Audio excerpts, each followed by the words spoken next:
Buenos días, sean todos ustedes bienvenidos a esta su casa Unitec Campus Sur. Gracias por su asistencia. El día de hoy tenemos una gran participación de una ponente que estoy segura que les compartirá información muy importante. Pues, a nombre de la Universidad Tecnológica de México, de la Dirección de Derecho y Criminología Campus Sur, les doy la más cordial de las bienvenidas. Gracias por estar aquí en su casa. Les dejo con la semblanza de la maestra, quien hoy nos compartirá un gran tema, la maestra Stephanie. Adelante, maestro Millán, ayúdame por favor con la semblanza de la maestra. Bienvenida, maestra. Gracias, maestra Moni. La Universidad Tecnológica de México se complace en darles la más cordial de las bienvenidas a esta conferencia de cierre del ciclo 21-3 de la Academia de Derecho y Criminología, titulada La Ley de Olimpia y la Violencia Digital. Altamente honroso es dirigirme a ustedes y me permito proceder con la lectura de la semblanza de nuestra ponente que nos honra con su presencia el día de hoy. Maestra Leticia Stephanie Enríquez Valerio culminó sus estudios en la Escuela Libre de Derecho. Tiene un diplomado en protección de datos personales y uno en propiedad intelectual en el ámbito digital. Se ha desempeñado en materia corporativa, propiedad intelectual, protección de datos personales y derecho informático en despachos como Ernst & Young, Capin, Robinson y Asociados y C&M Counseling. Actualmente es especialista en tecnología en Deloitte Legal, líder de LegalTech y Digital Law para la región de Spanish Latinoamérica. Colaboradora del Instituto Nacional de Ciberseguridad, México. Es activista individual y acreditada de Amnistía Internacional. Participó como coordinadora jurídica del Frente Nacional para la Sororidad y Defensoras Digitales, colectivas feministas impulsora de la Ley de Olimpia a nivel nacional. Se ha enfocado en temas de violencia de género, defensores de tierra, territorio y medio ambiente, así como defensa de derechos digitales. Acompaña a mujeres en situación de violencia y en cuestiones relacionadas con violencia digital y violación de derechos digitales. Ha sido reconocida por la revista Foro Jurídico como una de las abogadas digitales más disruptivas de México en el año 2020. Sin más preámbulos, cedo el uso de la voz a nuestra ponente, maestra Leticia Stephanie Enríquez Valerio. Adelante, maestra, bienvenida.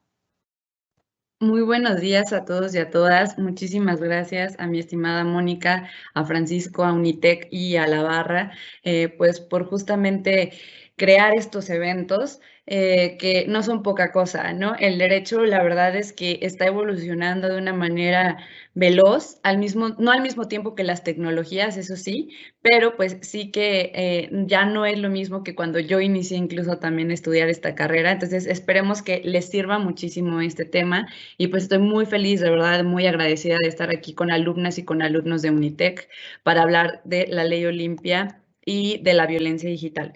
Entonces, si me permiten, voy a compartir la pantalla. Primero, para tratar de hablar de este tema, vale la pena, ¿no? Porque sé que aquí en este evento no están solamente viéndonos personas que son abogadas o personas que estudiaron Derecho.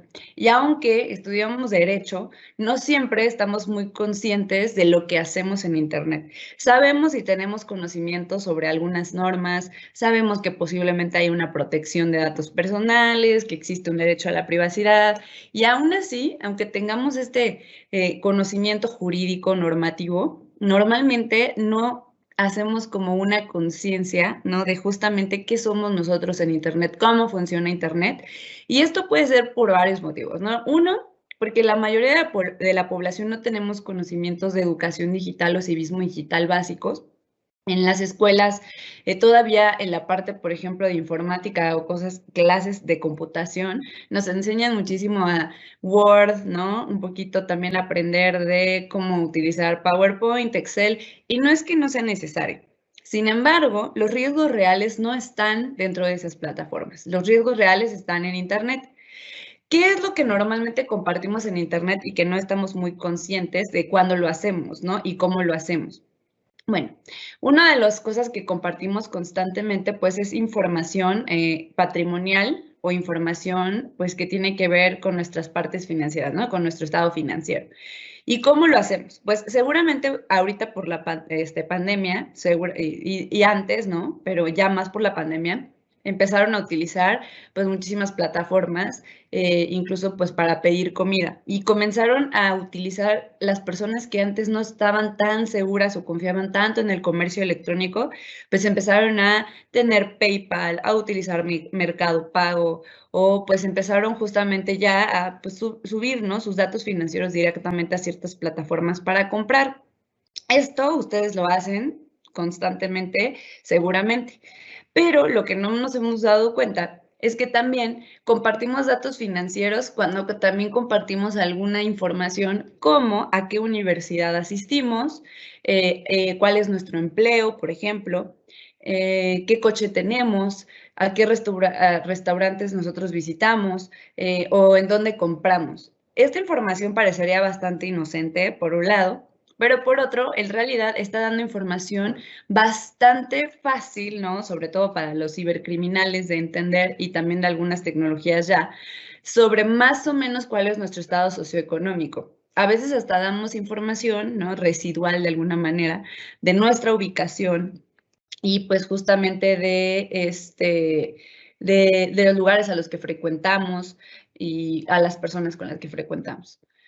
Opiniones políticas por vías memes, ¿no? Creemos a veces que los memes también son bastante inocentes, que solo estamos publicando algunas cosas para ser graciosos, para pues crear empatía, amistad, incluso generar likes. Pero en el fondo es que también estamos dando opiniones sobre el gobierno, a veces bastante severas, ¿no? A veces bastante duras. A veces estamos también generando opiniones en contra de ciertas personas, no necesariamente políticos, pero ciertas personas que tal vez esas opiniones no son tan agradables y lo estamos haciendo o tratando de disfrazar mucho a través, pues, de los memes, ¿no? De un poquito de la broma, de la comedia. Nuestra ubicación, ¿no? Esta es otra cosa que justamente ayer estábamos dando por ahí una clase de maestría y estábamos hablando un poco de la geolocalización. Y lo cierto es que nosotros damos constantemente nuestra ubicación y a veces ni siquiera sabemos qué le estamos dando, ¿no? No solamente es el tema de tener aplicaciones, por ejemplo, en Google. Google normalmente siempre está registrando nuestra geolocalización, pero también existen otras formas, ¿no? También cuando ustedes usan Uber, por ejemplo, pues ahí también ya están dando su ubicación. Les digo, estas plataformas de comida también están dando su ubicación, pero también el simple hecho, ¿no? De estar conectado a Internet ya puede estarles generando a ustedes dar su geolocalización, ya sea por medio de la ubicación de las antenas, o también a través justamente pues de su dirección IP, que su dirección IP es como su número telefónico, ¿no? Su identificador dentro de Internet. A través de LinkedIn, pues hemos estado dando muchísima información también sobre el empleo, ¿no? Les digo dónde trabajamos, con quiénes trabajamos, qué es lo que realizamos. Y de pronto también cuando ya estamos buscando empleo, qué tipo de empleo estamos buscando. Y les digo, realmente también LinkedIn, si se han dado cuenta cuando ustedes buscan ciertos tipos de empleos, incluso ya les pide como el tema de cuánto ganan para estar o cuánto quieren ganar para pues buscarles perfiles que les beneficien, ¿no? Entonces también estamos dando ya información financiera indirectamente o directamente a LinkedIn. Situaciones relacionadas con las relaciones interpersonales. Ahora pues no solamente buscamos, ¿no? Tener relaciones a través de las redes, es decir, estas plataformas de ligue, ¿no? Sino que comunicamos mucho sobre cómo nos sentimos. Normalmente más cuando somos adolescentes, como el tema de en una relación y cuando cortas, ¿no? En tu relación de noviazgo, terminar, empezar con otra en una situación complicada. Es decir, estamos dando constantemente información personal sobre nuestras emociones. También a veces si nos peleamos, andamos ahí publicando cosas, canciones. Bueno, todo eso también es información que estamos dando. Acá por acá puse una opinión, ¿no? Unas cosas que hemos considerado o consideran algunas personas que es opinión política, pero que en realidad podría estarse tratando de discursos de discriminación o de odio. El tema, por ejemplo, de utilizar la palabra feminazi, pues en realidad habla justamente de no solamente una exposición de discriminación, sino que para mí, por ejemplo, habla de una persona ignorante en el tema del feminismo y de los nazis.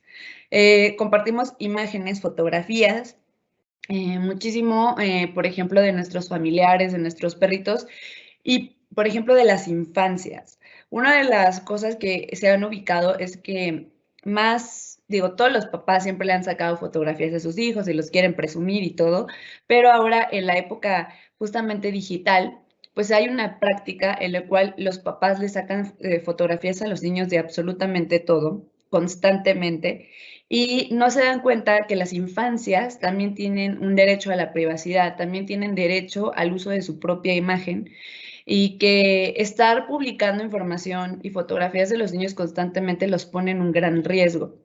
Esto porque pues existen prácticas lamentablemente de pornografía y pedofilia que están buscando incluso fotografías que parecieran muy inocentes, pero que para ellos, pues, para un depredador sexual, pues podrían no ser tan inocentes. También a veces, pues, damos información sobre, pues, está bien, sube la fotografía del primer día en el kinder de tu hijo, pero no le tapas el logotipo de la escuela, pues entonces ya tienen información sobre a qué escuela asiste tu pequeña, tu pequeño. Entonces es bastante, pues, un tema bastante complicado, por ejemplo, ese. Nosotros y nosotras normalmente, cuando sacamos fotografías, realmente, ¿no? Y hasta siendo abogados, subimos fotografías sin pedirle a una persona, ¿no? Permiso para justamente hacer uso de su imagen. Lo cierto es que esto no debería de pasar. Primero, no podemos y no tenemos por qué estar sacando fotografías de las personas sin su autorización. Ni videos. ¿Y esto por qué? Porque existe el derecho a la propia imagen, que es una facultad en la cual una persona decide si alguien pues toma su imagen o si la difunde, ¿no? Ya de inicio ahí hay un derecho que se está violando. Y bueno, más el tema incluido de la privacidad, es decir, tampoco tenemos que estar subiendo estas fotografías, ¿no? Incluso si nos dan permiso de sacar la foto, no implica que nos estén dando permiso de difundirla. Y pues la actividad del sexting, ¿no? Que pues justamente también es mucho más popular entre las juventudes, pero pues no significa porque también hay muchas personas que no son parte de las juventudes que la practican y pues que tiene que ver con la generación de videos, fotografías y pues toda índole de contenido sexual. Para que vean como lo importante de que los abogados, las abogadas, pero también pues todas las profesiones entiendan el impacto severo que está teniendo Internet, es justamente entender que esta brecha digital, que se creía que era muy amplia o muy enorme, en realidad no lo es tanto. Y me refiero solamente al tema de acceso, ¿no? Al Internet como tal. Como han visto, desde 2006 hasta 2018, el crecimiento ha sido increíblemente rápido y los números cada vez, pues digamos, ¿no? O sea, si el nivel de penetración de antes era de 20.2, ahora está entre 82.7, ¿no? Esto es bastante interesante. En cuanto, bueno, aquí está, México alcanza un 71% de penetración entre la población de personas mayores a 6 años. Entonces tenemos que ver justamente que los mexicanos, por ejemplo, tenemos bastante acceso a Internet por como la forma en que nos conectamos. Esto no implica que todas o todos tenemos una PC o una tableta. Normalmente la conexión que hacemos es por medio de teléfonos, smartphones, que son mucho más rápidos, mucho más baratos, y por eso pues la mayoría de la gente ya tiene acceso. Y incluso esto no quiere decir, ¿no?, que los menores de 6 no estén teniendo acceso a Internet. De hecho, pues cada vez son más pequeños y más pequeñas, las personas cuando les dan algún dispositivo, ya sea para ver YouTube o para un jueguito o para distractor, cualquier tipo de distractor a los menores, y eso pues implica también riesgos. En cuanto al nivel socioeconómico, digamos, de las personas que utilizan más Internet, podemos ver que en realidad, aunque hubiéramos pensado que el nivel más alto era el que más acceso tenía, pues podemos ver que ni el más alto ni el más bajo es el que más accesa, sino la clase media, ¿no? En cuanto justamente al tema de género, aquí podemos ver que en Internet somos más las mujeres las que accesamos a Internet. Y esto pues también tiene que ver con, ahora sí que en la población pues también vamos a empezar a ser mayoría. ¿Qué actividades realizan los mexicanos en Internet? Bueno, el 82% de los mexicanos solamente nos conectamos a Internet para el uso de las redes sociales, o más bien para las redes sociales. Y el 78% para mandar mensajes instantáneos. Esta es la mayoría de nuestras actividades. Quiere decir que lejos de una investigación, también de aprendizaje, pues en realidad lo que utilizamos mayormente es para esto, ¿no? Para crear redes y para comunicarnos con otras personas. Esto según igual información de la Asociación Mexicana de Internet. Facebook es una de las redes sociales más usadas por los mexicanos. De 100 personas que utilizan Internet en México, 99 personas tienen cuenta de Facebook. La segunda, cuando se hizo este estudio, porque necesita actualizarse, claro, la segunda red más importante o más usada era Twitter, la tercera era Instagram. Ahora, pues seguramente va a haber algunas modificaciones y puede que aparezcan por ahí pues nuevas plataformas como TikTok. Y México es el primer lugar en América Latina en envío de imágenes con contenido sexual, esto según la empresa Matica. Lo que vamos a ver ahorita rompe un poco con sus paradigmas jurídicos y a veces pareciera que estamos hablando de un derecho un poco distinto, y es que sí estamos hablando de un derecho distinto. Cuando ustedes aprendieron de derecho romano, pues desde ahí ya estaba pues muy enfocado al tema de quiénes eran los que estaban formulando el derecho, quiénes eran los que ejecutaban el derecho y quiénes eran los que tenían derechos.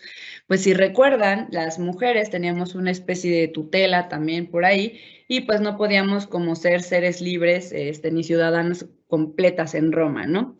En realidad, pues si vemos y entendemos que la educación de las mujeres también ha sido bastante sesgada históricamente, pues podemos entender que poco habíamos participado en la creación de las normas, al menos de manera directa, porque estoy segura que había mujeres que de manera indirecta seguían incidiendo, pero de manera directa no.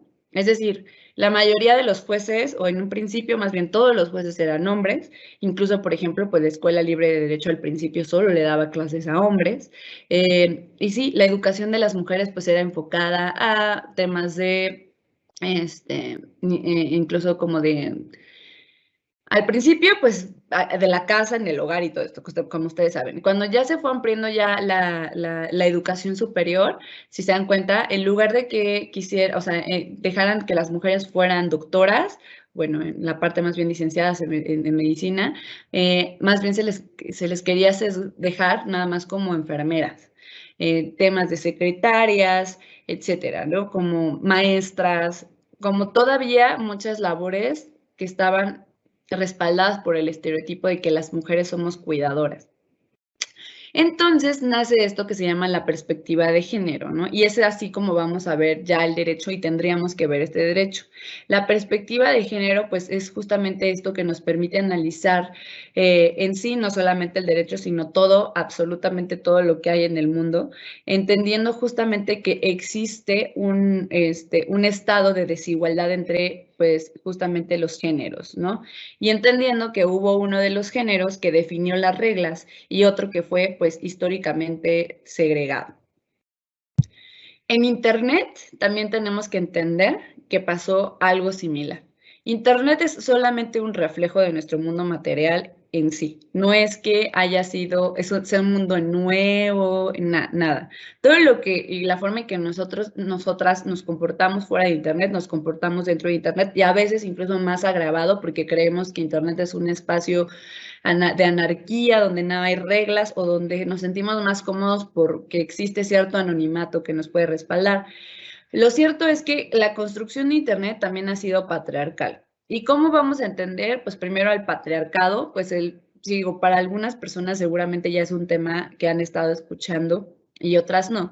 Pero el patriarcado lo entendemos como un sistema, ¿no? Que es como el sistema de todos los sistemas, ¿no? La raíz de todos los demás sistemas de opresión, que justamente su forma más característica o su elemento más característico es la forma en que se relacionan con las mujeres, donde hay una relación justamente de opresión, de violencia, y pues sí, esta es la mayor característica, pero de esa forma nosotros pues también nos relacionamos con el mundo, ¿no? Como midiendo incluso esta relación que tenemos con las mujeres, incluso la naturaleza, la madre tierra y todo esto. Entonces, Internet en un inicio también tuvo esta construcción únicamente basada en los hombres. ¿Y esto por qué? Porque igual que en el derecho, pues las carreras de ingeniería primero pues y de programación, pues existían más hombres o solamente primero hombres, luego ya fueron integrándose mujeres. Si ustedes piensan en los CEOs de las empresas de tecnología más importantes en el mundo, seguramente van a recordar hombres y no van a recordar mujeres. Entonces, quienes están definiendo las reglas de Internet no eran mujeres. Digo, claro que ahorita las mujeres han ido subiendo, y luego ya hablaremos del techo de cristal, etcétera, en otras sesiones, pero justamente habla de que en realidad todo ha sido fijado con una perspectiva más masculina, ¿no? Entonces, esto habla justamente también del Internet. Hablando ya en concreto de la violencia digital y justamente un poco relacionada a la violencia de género, ahorita vamos a ver por qué la violencia digital es violencia de género, vamos a hablar de una de las cosas que busca la ley Olimpia. Olimpia Coral Melo, pues es una activista mexicana que fue víctima justamente de estas acciones en la que una expareja de ella, pues lo que hizo fue difundir contenido íntimo sexual de ella. En México ya habían habido varios intentos de legislar, ¿no? De manera estatal, lo que se mal conocía como pornovenganza, o algunos delitos relacionados con el ciberacoso. Ella, pues, estaba en el estado de Puebla. En el estado de Puebla, pues, no había nada parecido a esto. Y, pues, cuando ella fue a denunciar, se encontró, pues, que justamente primero que hubo un tema de revictimización y donde justamente pues no le reconocían además que la violencia digital fuera una violencia real en sí, ¿no? Le decían prácticamente que era un tema nada más de Internet, que no pasaba nada y que había sido su responsabilidad porque ella se había dejado fotografiar. Digamos que después de un trabajo psicológico fuerte, familiar, una red de apoyo, Olimpia decide que si bien no había ningún tipo de delito y además todavía no entraba en el cassette, ¿no?, de las autoridades que la violencia digital pues también traía consecuencias muy graves, como en su caso, que además ella pues intentó terminar con su vida, bueno, más bien me parece que intentó terminar con su vida. Entonces el problema aquí es que tenía que pues ahora sí que tratar de luchar no solamente por ella, más por las personas y las mujeres que estaban siendo víctimas de estas situaciones. Así que Olimpia emprende pues este nuevo, digamos, camino, vía crucis, porque sea reconocida también la violencia digital como un tipo de violencia de género. Les digo que no significa que no hubiera habido varios intentos, y me refiero, la sociedad civil ya había trabajado, muchas colectivas ya habían trabajado estos temas por medio de la investigación para visibilizarla. Esto hay que reconocerlo, pero también hay que reconocer que a raíz de esta lucha de Olimpia es cuando más, ¿no?, impacto tuvo, y además tuvo un impacto pues más grande a nivel normativo. Entonces, ¿qué es esto de la ley Olimpia? Pues la ley Olimpia no es una ley como tal, sino, como ustedes saben, es un conjunto de reformas que lo que buscan es, por un lado, que se reconozca la violencia digital como una modalidad de violencia en contra de las mujeres para crear políticas públicas, para que se destinen recursos, para que exista una prevención especializada, también una persecución del delito, una erradicación, una sanción que esté basada justamente en estas necesidades que tenemos las mujeres y que pues justamente nacen este tipo de violencias solamente porque históricamente se ha creído que las mujeres pues somos menos o que las mujeres somos propiedad de los hombres, los estereotipos marcados, como les dije, de que la mujer santa o cosas por el estilo. Lo que están viendo en pantalla es la Ley General de Acceso a las Mujeres a una Vida Libre de Violencias antes de la reforma de junio que justamente se aprobó a nivel federal de la Ley Olimpia.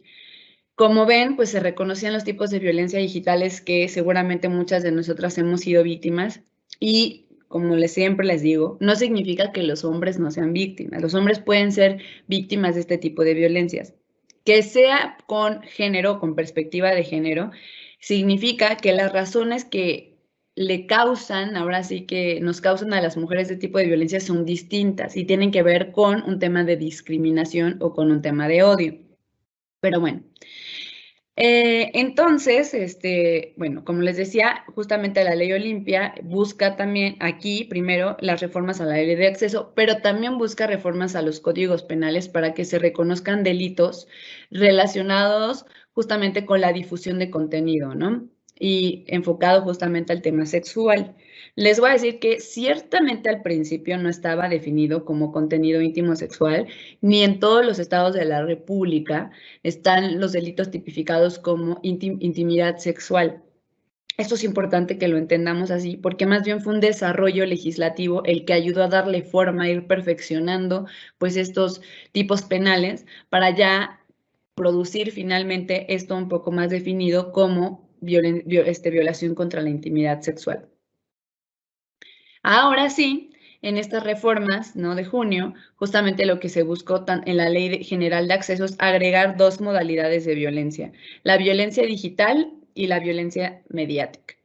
¿Pero qué es esto de la violencia digital? Bueno, en la reforma que hubo federal por ahí, pues nosotras estuvimos ahí en la discusión, justamente con el equipo de la senadora Malú, y nos habían presentado el primer párrafo del artículo 24, ¿no?, de esta ley, donde se trataba de definir un poquito lo que ellos percibían que debía ser pues, definido como la violencia digital. El asunto es que pues nosotras ya sabíamos que era la violencia digital. Y entonces se queda un poquito corto, porque muchas personas tienen la falsa idea que la violencia digital solamente está enfocada al tema de difusión de contenido íntimo sexual, y no es así. No es la única forma de violencia, ahorita vamos a ver las modalidades. Entonces, lo que nosotras hicimos, en lo específico, lo que le propuse justamente al equipo de la senadora, es que se agregara un párrafo más, en el que dejara más abierto a todos los actos, ¿no?, que dañen la intimidad, la privacidad o la dignidad de las mujeres a través de las tecnologías de la información y la comunicación. De pronto todavía podría quedar bastante corto. Es una crítica que se le ha hecho justamente a esta redacción y pues es importante que escuchemos estas críticas por si es necesario pues otra vez reformarlo, ¿no? Nosotras, o más bien en mi caso, propuse esta redacción porque los derechos de intimidad y privacidad son los derechos que con las que nosotras pues más convivimos o más utilizamos en Internet. Pero claro, que si existen otros derechos que puedan ser dañados, también deberían de ser reconocidas como violencia digital. Nos gusta mucho más la definición que le dieron en la Ley de Acceso a las Mujeres a una Vida Libre de Violencias de la Ciudad de México, en el artículo 6º, que justamente habla de esto. La violencia digital no es un nuevo tipo de violencias como tal. Lo que es que justamente estas violencias que ustedes ya conocen y que seguramente padecieron, como la violencia sexual, la violencia psicológica, pues lo único que hicieron fue migrar, ¿no?, de la parte material, del mundo material al mundo digital. Y entonces ahora los agresores encontraron un nuevo canal, un nuevo medio para ejercer esta violencia. En muchos casos hay ciertos actos o ataques de violencia digital que sí nacieron con las tecnologías, pero que la génesis, ¿no?, el primer inicio, o sea, ahora sí que el nacimiento, todo esto viene de las violencias ya conocidas y estructurales en contra de las mujeres. Como pueden ver en esta redacción, ahora sí, en la parte segunda que habla que causen daño psicológico, emocional, refuercen los prejuicios, dañen la reputación, causen las pérdidas económicas, planteen barreras de participación en la vida pública o privada de la víctima, puedan conducir a formas de violencia sexual o física. Claro que debemos entender que la lista de modalidades de violencia que da justamente la ley general, tanto la ley general como las leyes locales de acceso a las mujeres a una vida libre de violencias, no debe de entenderse como una lista limitativa, sino más bien lo que ayuda es a poner o tratar de poner ciertos nombres a ciertos tipos de violencia, pero siempre que se le pone la palabra análogos. Entonces deberíamos entenderlo más amplio. Sin embargo, lamentablemente las autoridades tienen varios problemas en esto, y esto más bien por un tema cultural, de que les cuesta mucho trabajo entender lo que es violencia. ¿Y esto por qué? Porque cuando nosotras medimos la violencia, no la podemos medir desde los ojos del agresor. Es decir, es difícil que el agresor reconozca cuando está haciendo, pues, está ejerciendo violencias. Entonces, tendemos que medirlo desde el lado de la víctima, cuando la víctima se siente vulnerada, se siente violentada. Entonces, si tú no has sido víctima directa, pues es muy difícil que entiendas justamente los procesos y pues las lesiones que pueden causar estos tipos de violencia. ¿Por qué hablamos también de violencia de género, no? Igual, no entiendo siempre el tema de a los hombres también nos matan, a los hombres también. No estamos diciendo que a los hombres no. Pero lo cierto es que hablando de datos duros, hablando de cifras, y estas cifras de hecho ya las tengo que actualizar, pues son las mujeres las que somos más víctimas de las violencias digitales. De hecho, acaba de salir el MOSIVA, que es justamente el módulo en contra del ciberacoso, del INEGI, donde justamente pues hace por medio de estadísticas, por medio pues evidentemente de tomar pues opiniones y tomar pues la experiencia de varias personas, pues llega a la conclusión de que somos las mujeres más atacadas en el espacio del Internet. Las mujeres de 18 a 30 años son las más atacadas en espacios digitales. El ciberacoso afecta a 9 millones de mujeres en el país y además, ¿no? Este tinte siempre sexual. Es decir, los hombres son atacados de una manera distinta en el mundo digital. Como les digo, no quiere decir que no sean acosados sexualmente, quiere decir que las mujeres somos más acosadas en la forma sexual o violentadas también relacionadas con violencia sexual. Aquí, como pueden ver, las mujeres reciben más insinuaciones sexuales, o sea, en un 30.8%, y reciben fotos o videos con contenido sexual no solicitado. Esto ustedes ya lo conocen, cuando les mandan los packs, ¿no? Y ustedes pues ni siquiera le pidieron a nadie nada y se lo recibieron, ¿no? Y hay que entender que también, dependiendo del papel que estemos ejerciendo las mujeres en la sociedad, podemos ser más vulnerables. Esto, pues, justamente porque lo que estamos haciendo es luchando contra este estereotipo de que las mujeres solamente somos amas de casa o somos madres, etcétera. Entonces, una mujer que está teniendo pues varios roles relacionados con el poder, con la participación pública o de liderazgo, son más atacadas también en el espacio digital. Mujeres que forman parte del gobierno, defensoras de derechos humanos, activistas, periodistas y mujeres en la política son más atacadas que los hombres que están en esos mismos roles. Hablando justamente de que la violencia digital no solamente se puede ver a través de que la difusión de contenido íntimo sexual, las compañeras de la colectiva Luchadoras justamente hicieron una tipificación, digamos, no una tipificación, más bien buscaron una forma de enlistar ciertos tipos de violencia digital y lograron pues ubicar estos como pues los más importantes en contra de las mujeres. No significa que no existan otros ataques. Significa que estos fueron los que ubicaron como pues los que más sufren las mujeres. Y cierto es que pues incluso ahorita seguramente ya tendrá que ser por ahí actualizado por las compañeras de Luchadoras, porque pues no son las únicas formas de ataque. Aquí les voy a hablar un poquito de cada uno de ellos de una manera breve, porque lo que ha pasado es que normalmente creen que ser víctima de la violencia digital solamente es porque, digamos, que alguien me hackeó, ¿no? El mal llamado hackeo, que en realidad no se trata de hackeo. Y justamente piensan, no, pues es que yo, pues en realidad no soy alguien importante para el Estado, ¿no? Como para que me estén robando, o no tengo dinero, entonces ¿para qué están los ciberdelincuentes? El tema va un poco más simplificado en realidad. Por ejemplo, acceso no autorizado y control de acceso. Esto puede ser en varios niveles. Puede ser, claro que sí, por algún tipo de utilización de tecnología, de malware, ransomware y todo este tipo de cosas, ¿no? Esto es cierto. Pero también, pues con estas técnicas de ingeniería social, de engaño, en el cual pues también se trata de obtener las contraseñas, obtener información privada o financiera. Y pues por ahí también podemos, les digo, si ya tienen nuestra contraseña, pueden accesar a nuestras cuentas. Cuando muchas de las personas se me acercan y me dicen, es que me hackearon a mi Facebook, en realidad no se trata de hackeo, que en realidad el término para el hacking de forma maliciosa es cracking y no hacking. Digamos que más bien por ahí entendemos que a lo mejor hubo una pérdida de la contraseña, alguien la adivinó, no hubo un cuidado adecuado, pero también hemos descubierto que en este caso hay muchas personas, ¿no?, que tienen pareja, que tienen o adivinan o de alguna manera sacan la contraseña de su pareja y empiezan justamente a hacer esto, ¿no? El acceso no autorizado y control de acceso de sus cuentas. Control y manipulación de información, pues justamente habla de que una vez que ya accesaron, ¿no?, o tienen acceso a la información, pues en realidad empiezan a eliminarla, escribir cosas o retenerla. Esto pues también es una forma de ataque. Monitoreo y acecho puede ser tan simple como, más bien tan complicado, como también descargar software de rastreo sin que se dé cuenta la víctima. Esto pasa muchísimo.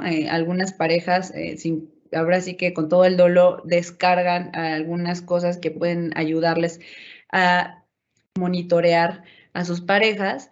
Puede ser también pues a través de diferentes ataques también, utilizando como dijimos malware y todo esto, pero también puede ser algo simple, entre comillas, simple en la ejecución, pero igual de doloroso. Seguramente les ha pasado que a lo mejor ciertas personas les empiezan a decir, oye, te vi en línea, ¿con quién hablas? ¿Por qué no me contestas? Te vi en línea a las 3 de la mañana, ¿con quién estabas hablando? ¿Me estás poniendo el cuerno? O personas que te están marcando cada 5 minutos para saber dónde estás, qué estás haciendo. Esto también es forma de monitoreo y acecho. El tema de estar constantemente queriendo o requiriendo información de las víctimas a través de, pues justamente este tipo de acciones, ya es violencia digital. Suplantación de identidad, le vamos a borrar la palabra robo porque es incorrecta totalmente. Y es justamente muy común que se nos acerquen y nos digan, es que alguien puso una fotografía mía y se está haciendo pasar por mí, ¿no? Y abre una cuenta en redes sociales. Si alguien utiliza su fotografía con otro nombre o utilizan su nombre con otra fotografía o en realidad hacen un perfil exactamente con su nombre y fotografía y se están haciendo pasar por ustedes, ya estamos dentro del robo de identidad. Pero claro, también podría ser más elevado en un tema financiero, hacerse pasar por ustedes, también pues para sacar créditos, para hacer pagos, etcétera. Expresiones discriminatorias y discurso de odio también es violencia digital. Existe esta falsa idea de que la libertad de expresión es un derecho absoluto y no lo es. Justamente entre tratados internacionales, la misma Constitución habla de las limitantes a la libertad de expresión. Entonces, estas limitaciones que se encuentran aquí en la Constitución, en el artículo 6º, habla que justamente ahora sí que los daños a otras personas, es decir, también a su intimidad o a la moral de otras personas, pues entonces ya no, digamos, son más bien las limitantes de la libertad de expresión. También si se comete algún delito.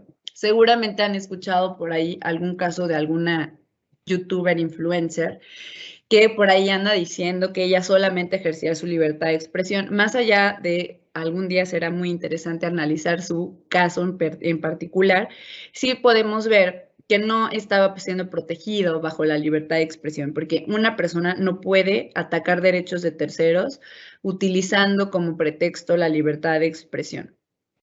Acoso no tiene que ser sexual, pero pues específicamente para las mujeres está muy enfocado al tema sexual, pero pues también tiene que ver con un hostigamiento, una persecución por ahí. Amenazas, ya saben, el te voy a matar, a las mujeres que ejercemos el feminismo en el activismo es muy común que nos pongan te vamos a violar, te vamos a aventar en una zanja, es muy común eso. Difusión de información personal o íntima sin consentimiento. No quiere decir que solamente sea sexual, es decir, existe, por ejemplo, esta forma, ¿no?, que hacen de compartir información de una víctima haciéndola pasar por sexo servidora y pues finalmente dan información real sobre su domicilio, su nombre, incluso redes sociales, número de teléfono. Y esto pues también es parte de la violencia por difusión de información.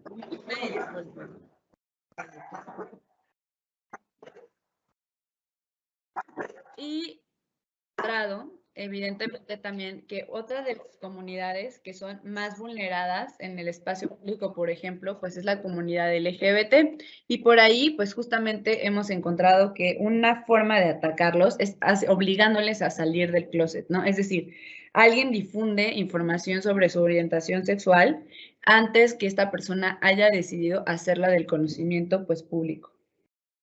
Y claro, el tema de pues difusión de contenido íntimo sexual sin consentimiento. La extorsión, el desprestigio, abuso y explotación sexual, es decir, también vender las fotografías, vender los videos, grabar a una persona para la explotación sexual, todo esto también es parte de un ataque. Afectaciones a canales de expresión, también puede ir desde lo más simple, que es estar justamente haciendo los comentarios, ¿no?, de expresión discriminatoria y odio en las redes o canales de las mujeres, estarlos reportando solamente porque no les gusta el feminismo, decirle a sus amigos que le pongan me divierte, eso también ya es parte de la violencia digital. Y omisiones por parte de poder regulatorio, a mí me gusta mucho esta que pone justamente luchadoras, porque lo cierto es que aunque ya existen muchos tipos penales, es decir, en 29 estados ya se ha aprobado reformas relacionadas con la ley Olimpia, lo cierto es que no se ha traducido en una justicia para las víctimas, ya que el número de vinculados a proceso es muy pequeño y el número de sentenciados es mucho menor. ¿Quiénes son los agresores en Internet? Para que vean por qué seguimos viendo esto con perspectiva de género. Primero, antes que nada, y esto tanto para hombres y mujeres, las personas que también ustedes conocen en Internet son personas que pueden ser agresores. En sí, pues sí, el 40% de las personas son atacantes de nosotros, ¿no?, y nosotras. Quiere decir que esta falsa idea de no hagas público tu perfil, nada más agrega personas con las que confías es un engaño, porque las personas en las que confiamos también nos pueden violentar. El otro 30% es desconocidas y bueno, el demás porcentaje realmente no se sabe. Y normalmente son personas que tienen vínculos familiares o amorosos, ¿no? Por ejemplo, en les digo mal llamado pornovenganza, pues en realidad es no otra cosa que una persona, una mujer, en este caso, por ejemplo, que confió en un hombre cuando tenían una relación emocional y que este hombre por decidir que las mujeres no tenemos derecho a la privacidad y porque se le hace muy cómico presumir que cierta persona le envió su pack, pues empieza a difundirlo con sus amigos, ¿no? Entonces, como podemos ver, también hay un vínculo por ahí de traición, porque está relacionado en esta imagen que tienen de que pues, las mujeres son objeto o producto para la satisfacción de los hombres. Cada vez hay más crimen involucrado, más crimen organizado. Hemos encontrado también que ya existe modus operandi en el que, por ejemplo, pues las contactan o nos contactan a través de vía de páginas de ligue y te dicen, ¿no? Así como, no, pues yo tengo novia y que no sé qué y pues quiero tener un trío y ella también está de acuerdo y que no sé qué. Se ven en un hotel, la graban a la persona y además le roban todo su dinero y pues después la andan extorsionando sobre su contenido. Y de todos modos lo suben, aunque se cumpla con las exigencias de la extorsión, de todos modos descubrimos que ya hay en otras páginas donde ya se está explotando este contenido. Para que vean de qué nivel, sustraer o apoderarse de correos electrónicos ajenos entre cónyuges o miembros de la misma familia es contrato al derecho fundamental a la inviolabilidad de comunicaciones privadas. En el Frente Nacional para la Sororidad se creó un violentómetro virtual, que la verdad también ya está bastante superado, pero que nos ayuda bastante a ver cómo la violencia digital no solamente es algo real, sino que es tan grave que puede terminar en cosas pues muy severas. Podría terminar con un tema, podría empezar, ¿no? Con el nivel 2, por ejemplo, con un insulto electrónico, pero también podría terminar en trata de personas. Y no solamente eso, sino que puede terminar en el suicidio de una persona, como este caso también relacionada con aquella influencer, o incluso con feminicidios. El tema es demasiado grave, justamente va subiendo de nivel y muchos de estos ataques, como les dije, pues están relacionados. Hemos descubierto justamente que el patrón de los agresores es no solamente hacer una de estas conductas, sino varias de estas, y no solamente en el espacio digital, sino en el espacio material. Si son personas que son violentas psicológicamente con la víctima en el mundo material, también lo son en el virtual, y si lo son en el virtual, también son en el material. Así fue como quedó la redacción del tipo penal de delitos contra la intimidad sexual. Una de las dudas que normalmente tienen es, oye, entonces los hombres no podemos denunciar si nos pasa eso. No, realmente sí pueden. El delito como tal no hace una definición y no distingue entre géneros. Es decir, los hombres que también sean víctimas de esto pueden denunciar por aquí. ¿Y qué es lo que se castiga? Lo que se castiga justamente es, uno, la producción sin consentimiento de las víctimas de contenido íntimo sexual. ¿Y qué es esto de lo íntimo sexual? ¿No? Primero, la intimidad pues es un derecho humano que nos habla de una esfera, ahora sí que dentro de su vida privada, que es demasiado cerrada, que ustedes no quieren que conozcan las demás personas, está relacionado con su privacidad. Y ustedes pues realmente no quieren comunicarla porque son temas pues muy importantes para ustedes, muy profundos, como les digo, y que a lo mejor pues si los conocen los demás pueden causarles daño. Esto pues, por ejemplo, pues la sexualidad. ¿Qué tienen que estar conociendo a las demás personas sobre cómo, con quién, de qué forma, cuándo ejerzo mi sexualidad? O sobre mi salud, o sobre incluso cosas más básicas, por ejemplo, de cómo me llevo con mi familia. Este tipo de cosas están justamente protegidas también como un derecho. El derecho en sí es la intimidad, pero uno de los elementos de la intimidad es la sexualidad. Entonces aquí sí está muy enfocado solamente al tema de violación a la intimidad sexual. Producir sin consentimiento es esto que a veces pasa, les digo, que alguien te fotografía o te videograba sin tu autorización en pues temas de tu intimidad sexual, que es diferente a que alguien te grabe o te fotografíe un poquito ya en público, porque justamente las autoridades interpretan que ahí no hay intimidad sexual, pero sí estamos teniendo o obteniendo pruebas de un acoso sexual. Entonces, por ahí también hay un poco que diferenciar. Y también se castiga el difundir este contenido, ¿no? Es decir, no solamente el contenido que se creó sin consentimiento, incluso si ustedes con consentimiento, mientras estaban sexteando, se fotografiaron, se videograbaron o lo que sea y se lo quisieron pasar a una persona, el hecho de que ustedes le hayan dado permiso o para fotografiarlos, ustedes hayan pasado este contenido no significa que le están dando autorización a la persona para difundirlo.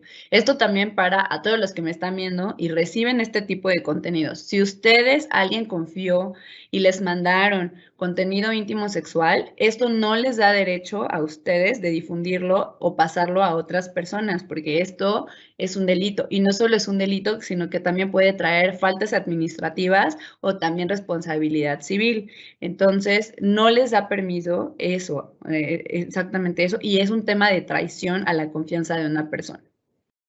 Aquí pueden ver la pena en el Código Penal Federal, que dice, estas conductas se sancionarán con una pena de 3 a 6 años de prisión y una multa de 500 a 1000 unidades y media de actualización. Pero también hemos descubierto que por allí también existen actos en los cuales las mujeres o los hombres que son víctimas no son ellos. Es decir, alguien puso su fotografía de su cara en un cuerpo o los hizo pasar por, etcétera. Aquí hablamos también de un delito que, si bien lo pusieron como intimidad sexual, no entra tanto en esa categoría, pero bueno, no deja de ser delito. Y justamente también cuando se utiliza y se difunde este tipo de contenidos, en el que ustedes estén ahí truqueando y jugando con las aplicaciones, para poner caras en cuerpos que no son y no corresponden para causar daño, pues también es un delito. Y para que vean, esto de la pena de 3 a 6 en realidad se puede duplicar, ¿no? Se puede más bien aumentar hasta una mitad, cuando ustedes, además de estarle difundiendo contenido, todo esto acaba en un tema de explotación sexual, donde se esté obteniendo también un beneficio lucrativo. Les diría que incluso podrían estar ahí tocando temas relacionados con trata. Entonces tengan cuidado, dejen de estar haciendo cosas y violentando derechos de las personas. También, cuando tengan una relación sentimental o afectiva de confianza con la persona, se agrega una mitad. En el caso de servidores públicos, cuando se cometan en contra de personas que no tienen la capacidad de resistir el delito o de comprender el significado del hecho también. Y esta, una nueva que agregaron también el equipo de Malú, que es que cuando a consecuencia de lo que pasó y el impacto de la difusión de la producción, la víctima atente con su propia vida con su integridad o su propia vida. No que se haya matado o se haya suicidado, sino que lo haya intentado o que se lesione a causa de esto por los daños psicológicos que hay. También se agregaron medidas de protección para la víctima, que pues tiene que ver con que las plataformas tienen que bajar estos contenidos, haciendo un respaldo de los mismos, claro está. Y esto no, por aquí había unas críticas sobre que esta medida de protección estaba incompleta porque justamente no se pedía que hubiera un resguardo de esta información. Sin embargo, la parte de resguardo viene también en el Código Nacional de Procedimientos Penales como conservación de datos. Entonces, más bien, no es que sea incompleto, sino que en realidad pues hay que leer pues todas las leyes. Entonces, existe esta medida. El único problema que tenemos ahí es que las autoridades no están contestando de una manera, perdón, no las autoridades, las empresas y plataformas no están contestando a una buena velocidad. Sí que puedo decirles que en la Fiscalía de la Ciudad de México estamos trabajando también ahí para que se cree un vínculo entre ciertas plataformas y la Fiscalía, para que sea de una manera más eficiente, o se indique a la Fiscalía cuál es el camino más rápido para que se baje este contenido, pero que además pues se siga haciendo un resguardo adecuado de la evidencia. En cuanto a la ley Olimpia, pues este es un delito de fuero local, no de fuero federal. Es decir, ¿qué significa esto? ¿Y por qué se creía que ya con la aprobación de la ley Olimpia federal ya era nacional? Bueno, aquí de hecho fue una discusión ahí o comentario que yo le hice a Olimpia, en el sentido de que la aprobación que hubo en junio no es una aprobación nacional, es federal. ¿Qué significa competencia federal? Pues la verdad es que aplican el Código Penal Federal para casos muy limitados de sujetos activos o sujetos pasivos de diplomacia, servidores públicos federales. O sea, viene una aplicación bastante limitada en cuanto a los tipos penales federales. Lo que sí es que cada uno de los estados tiene que tipificar este delito. Si en su estado no está tipificado el delito de la ley Olimpia, aunque esté tipificado en el Código Penal Federal, no es aplicable, porque les digo que este delito es del fuero común, es decir, cada uno de los estados lo investiga y lo castiga.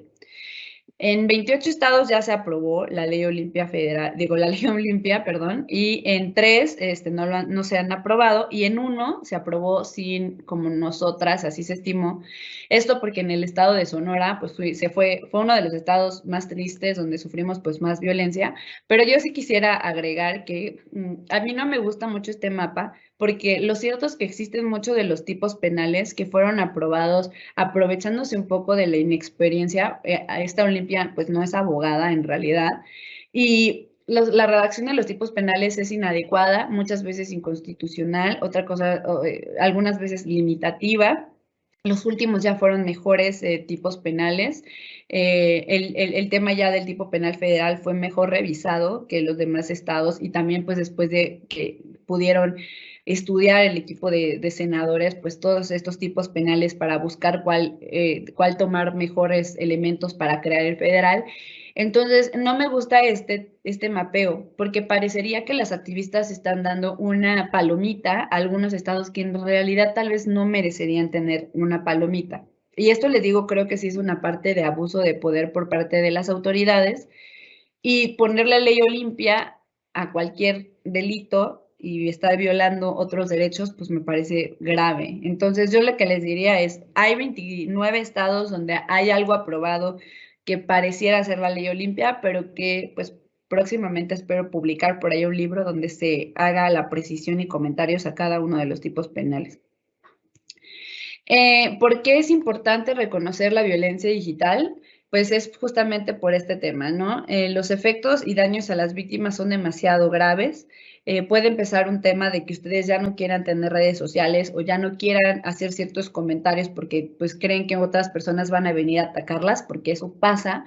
También termina en daño psicológico y emocional, ¿no? Todo esto puede pasarles, pueden afectar, pueden tener pérdidas económicas, limitar su libertad de salir, refuerza perjuicios contra las mujeres, daña proyecto de vida y tiene pues impactos físicos inmediatos también a causa de la ansiedad, la depresión, la tristeza y todo esto. Este mapeo también lo hicieron las compañeras de luchadoras. Es por eso que nosotras decimos que lo virtual pues es real. Justamente ven que en realidad no se trata solamente de ciertas cosas que pasan en internet, que es con bloquear sirve y que solamente hay que superarlo, porque en realidad el daño es demasiado severo, se ve en bastantes casos, no solamente el de la influencer, sino en muchos casos que, como les digo, han terminado lamentablemente en suicidio. El tema del bullying, el tema del ciberbullying no es poca cosa, es algo grave y que puede terminar en cosas demasiado graves, y más allá de tener una responsabilidad penal o de un tema normativo, creo que más bien hay que pensar qué tipo de personas pues queremos ser y pues de esa manera conducirnos en el mundo material como en el mundo digital. No sé si lo que corresponde es entrar por ahí a una sesión de preguntas. No sé si alguien me pudiera indicar si es adecuado. Sí, maestra. Normalmente, ya si concluimos con lo que habíamos presentado, vamos a proceder. Hicimos la invitación a la audiencia para que nos formulara sus respectivas preguntas. Aquí tenemos, nos están llegando ya las primeras, maestra. Nos comentan, buenos días, ¿esa ley solo funciona para mujeres, o sea, la ley Olimpia? O sea, si un hombre es amenazado de que suban sus fotos, ¿no puede aplicar la ley para ellos?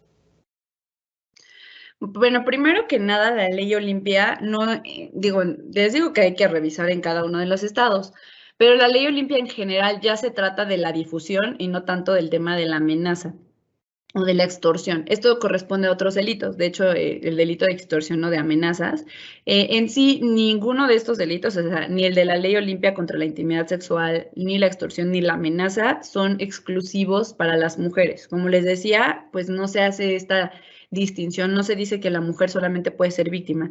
Cualquier persona, y así fue, ¿no? En el caso de Gabriel Soto, Gabriel denunció utilizando justamente este tipo de delitos que ya están tipificados, justamente denunció por violación a su intimidad sexual. Excelente, maestra, muchas gracias. Nos hacen llegar una segunda pregunta. ¿Cómo hacer para que los operadores, en específico del Ministerio Público y PDI, le dé la seriedad, empatía y atienda la denuncia sobre este tema, en el caso de hombres o mujeres? Bueno, es bastante complicado porque lo cierto es que sí se ha avanzado mucho en algunos temas. El tema justamente es todavía, a pesar de que ya existe la ley, todavía existe una resistencia por falta de conocimiento de pues algunos servidores dentro de las fiscalías. No quiero decir que por parte de justamente las fiscales o algunos titulares de ciertas unidades especializadas, porque lo cierto es que estas personas ya están más capacitadas, pero a lo mejor con las personas que ustedes tienen como primer contacto cuando llegan como víctimas, es por ahí que algunas personas pues no tienen conocimiento entero y a veces hacen comentarios como de, no, esto ni lo denuncies, nunca va a llegar a ninguna sentencia, o no, esto ni es delito, o cosas por el estilo. La verdad es que yo creo que ustedes ahora sí que lamentablemente nos corresponde a la sociedad civil primero ayudar, fomentar, presionar para que haya un tema de capacitación a todas las personas, ¿no?, que justamente participan en el tema de impartición de justicia, pero además, pues ahora sí que un tema de que el derecho en sí deje de ser un privilegio para unos pocos que estudiamos derecho y en realidad sea utilizado por toda la población. Entonces, creo que primero falta un tema de educación. Por otro lado, pues justamente si ustedes ya saben de estos delitos, pues corresponde justamente hacer la presión y decir que se tiene que levantar esta denuncia. De hecho, en la Ciudad de México ya se puede presentar por vía electrónica la denuncia. Y lo cierto es que pues después de eso, más bien hay que hacer presión justamente para que se le dé continuidad al caso. Algunos problemas que hemos visto que hay justamente con este tema es que las personas llegan sin evidencia a denunciar y creen que pues con el simple hecho de denunciar basta y que toda la investigación completa la hace la fiscalía. Pero si la fiscalía no puede sola y ustedes están afirmando que hubo un delito y que lo cometió cierta persona, pues también hay que aportar elementos suficientes. Normalmente llegan con evidencia eliminada, es decir, solamente con screenshots, que la verdad es que esto no tiene valor probatorio más que como copias simples y la verdad no les va a servir a las personas para llegar a juicio. Y normalmente tienen que entregar, por ejemplo, las URLs o entregar sus equipos para que la Policía Cibernética de la Unidad de Investigación de justamente la Fiscalía pueda revisar su teléfono y poder hacer un resguardo adecuado de la evidencia digital. Entonces, híjole, es un trabajo pues bien grande porque falta capacitación, faltan elementos, pero también falta educación cívica a las personas. Excelente, maestra, muchas gracias. Maestra, una vez comprendido que tanto el derecho como las problemáticas sociales han ido evolucionando y tomando en cuenta que aún en la actualidad la mayor parte de las autoridades como de las y los docentes que imparten materias de derecho están permeados por la ideología hegemónica que es machista, ¿cuál es el papel de la educación, en particular en la formación de las y los licenciados en Derecho en este panorama? Hay varias preguntas ahí, pero si quiere vamos de una en una, maestra. Qué pregunta tan hermosa, la verdad. Hay que reconocer que primero, esta carrera, la carrera de Derecho, como también las de Ingeniería y como muchas de las carreras, pues sí, está viciada justamente de este tema de machismo y misoginia. Hemos visto justamente que han habido incluso denuncias en facultades de Derecho, en universidades, justamente contra profesores por las alumnas, por ataques sexuales o insinuaciones o violaciones de sus derechos y que las universidades, las escuelas no reaccionan de una manera adecuada porque deciden proteger a los profesores, porque no tienen protocolos adecuados también para atender este tipo de temas. Y desde ahí pues ya tenemos un problema. Sí creo que tiene que haber una sanción también a este tipo de personas que no solamente se dediquen a hacer este tipo de ataques, ¿no?, sexuales, sino que también utilicen lenguaje discriminatorio y de odio en contra de las mujeres, aunque lo hagan según ellos en modo de chiste, porque justamente disfrazar de chiste y de broma la violencia ayuda a normalizarla. Y creo que tiene que haber un apoyo más grande a las mujeres y empezar a impartir obligatoriamente no solamente la parte de educación que todas ya conocemos, que el derecho romano, que el derecho civil, que el derecho procesal, ok, está bien, pero también tenemos que empezar a incluir materias de perspectiva de género, les decía yo, derecho y feminismo, por ejemplo, derechos enfocados a las mujeres. Tenemos que empezar a ampliar mucho más ya, dejar de esta línea acartonada de que el derecho solamente viene casi como les digo de los códices, es demasiado ya superado y nada más estamos quedando obsoletas como tanto como personas como abogados. Entonces, el papel que tienen es primordial. Si las escuelas no empiezan ya a poner sanciones tanto a alumnos como a maestros que justamente sigan violentando los derechos de las mujeres, pues la carrera en sí pues va a seguir siendo como es, ¿no?, machista y misógina. Las mujeres hemos hecho nuestra chamba, que es denunciar, hacer los señalamientos públicos, y sin embargo, casi todo eso a veces termina perjudicándonos a nosotras, porque está este pacto, ¿no?, de amistad entre los hombres, en el que como ellos saben que posiblemente ellos también son agresores, pues prefieren no opinar o no decir nada en contra de sus amigos y sus comentarios machistas. Esto tiene que acabar. A mí me parece que el derecho le ha quedado de ver a la sociedad. Se supone que somos coadyuvantes de la justicia, en muchos casos así no lo es y solamente pues la gente quiere tener un despacho en las lomas, vivir como rico. A mí un profesor me decía, si ustedes quieren ser ricos, dedíquense al comercio, no sean abogados.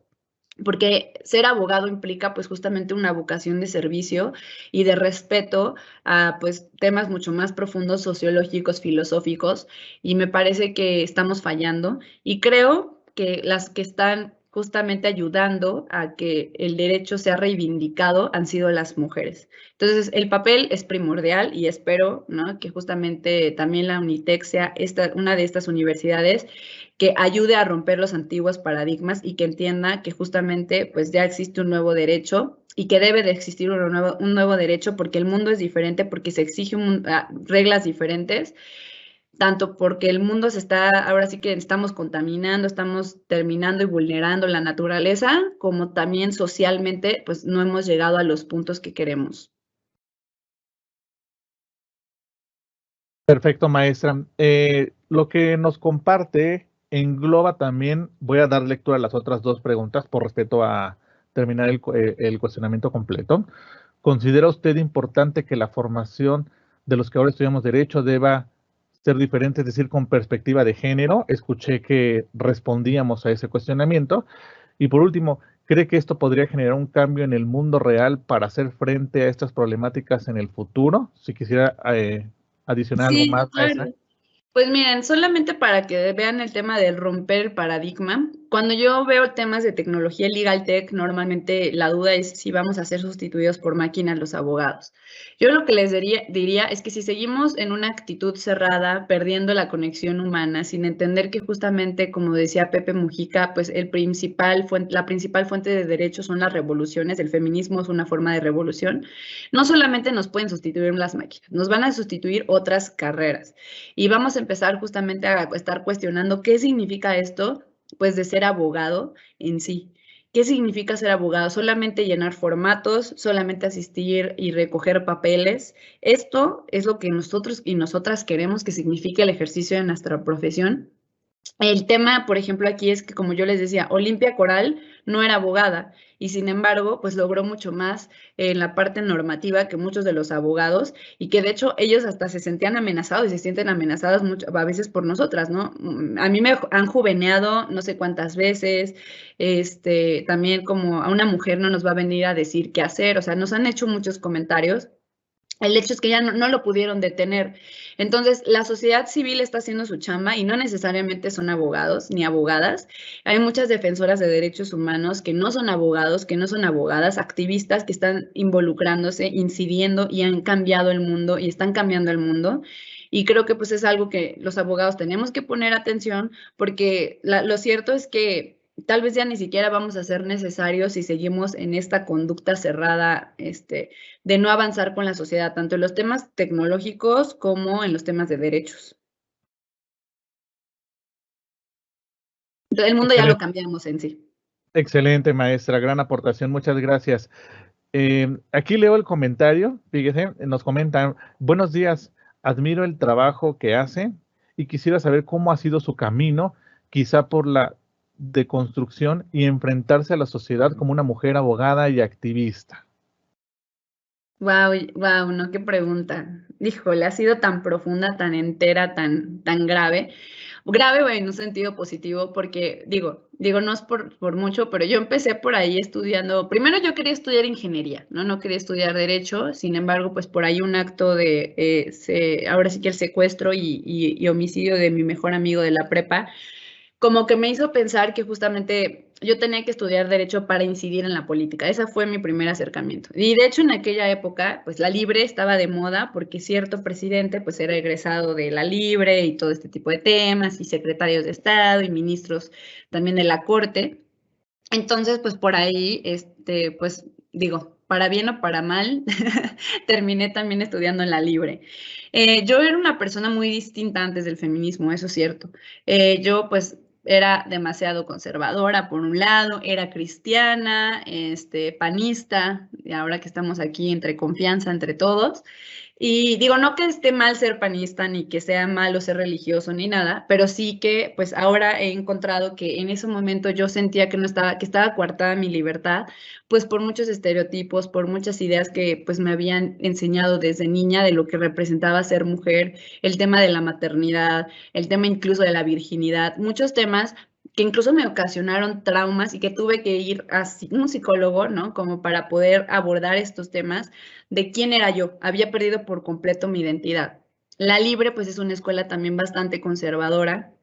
Y creo que justamente haberme enfrentado a esos lugares donde pues había mucho también misoginia, hay algo que yo sentía que no estaba bien, que no, y yo ya no sabía si yo era la que no estaba bien, la que yo no cuadraba, ¿no? Dentro de ese pensamiento y eso me hacía mala abogada.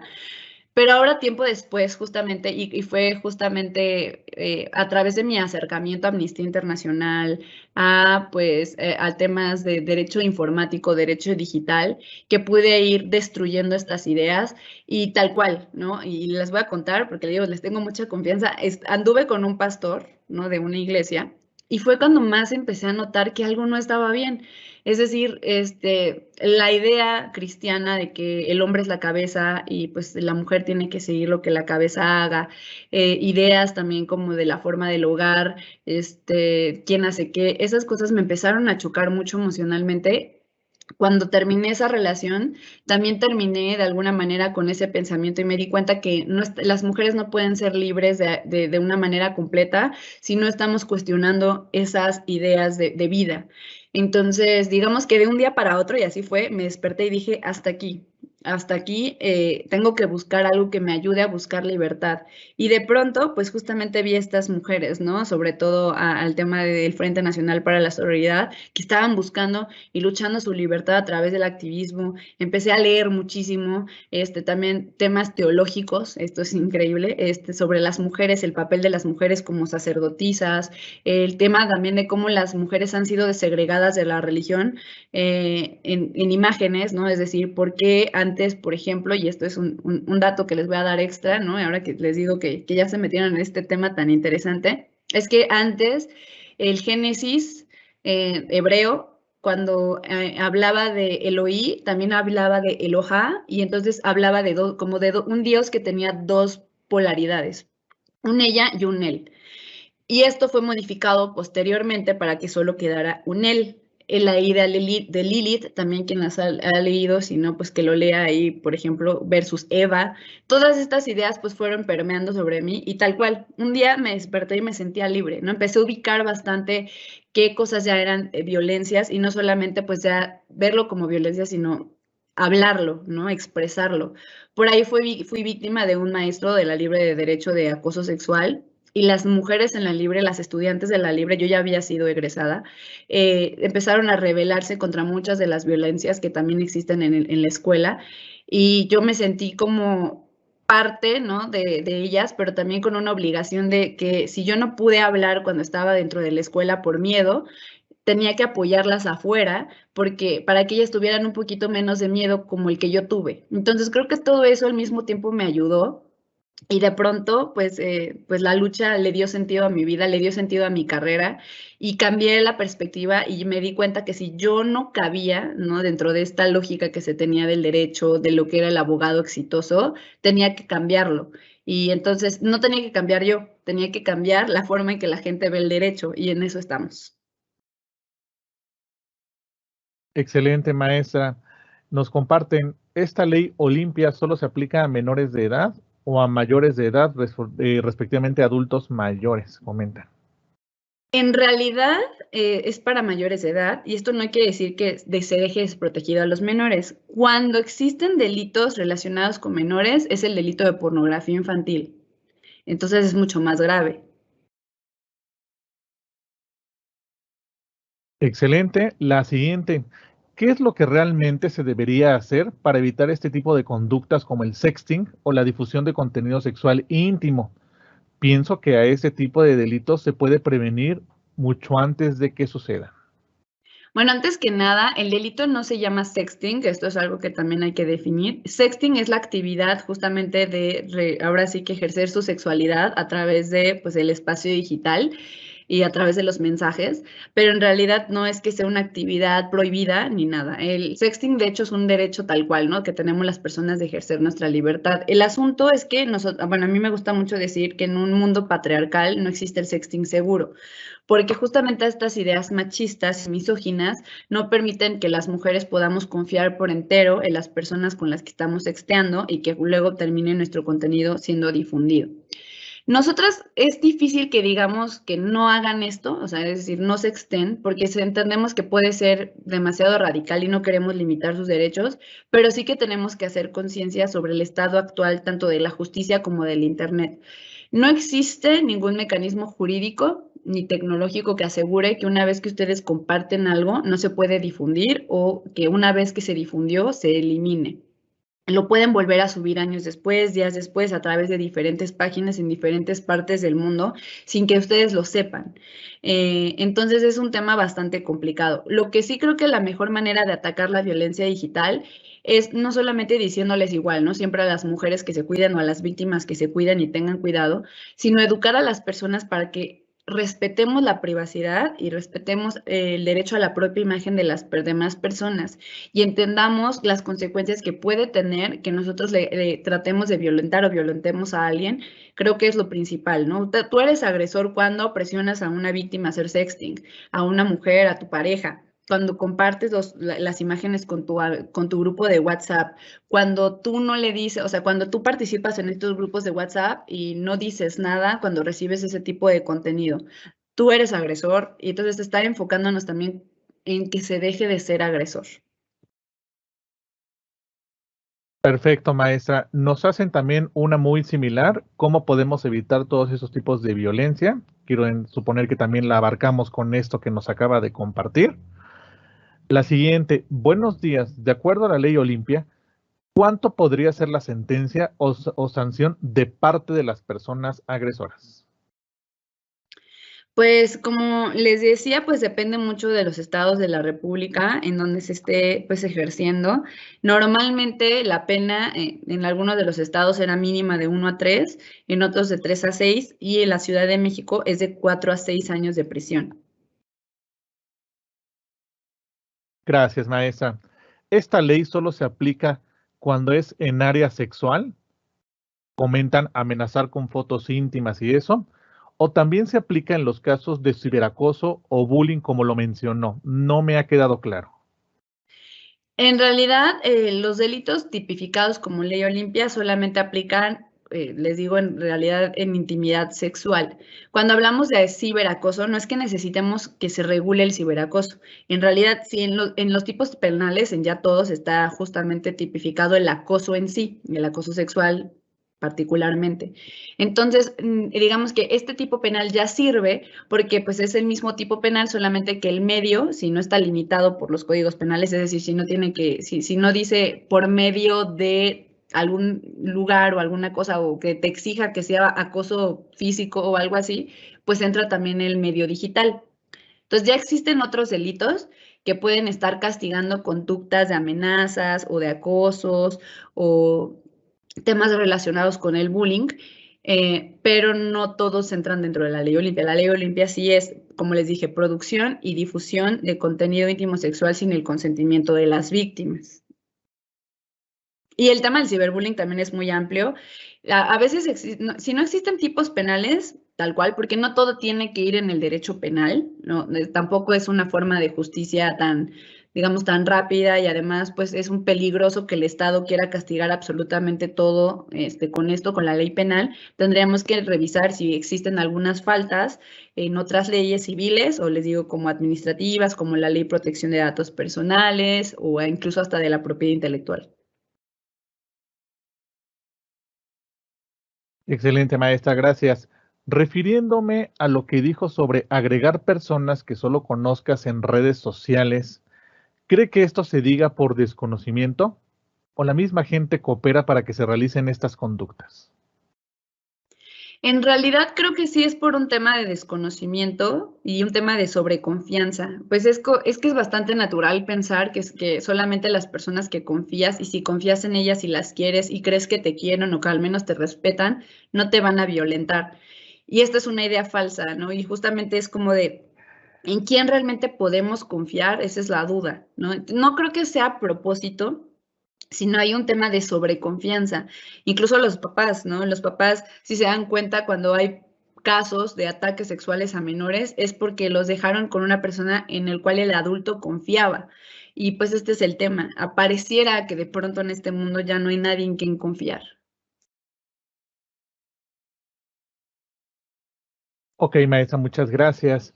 En caso donde se hacen falsas denuncias, ya sea en ambos casos, aquellos que hayan participado consciente o inconsciente en estos acosos o acusaciones, ¿también son penados?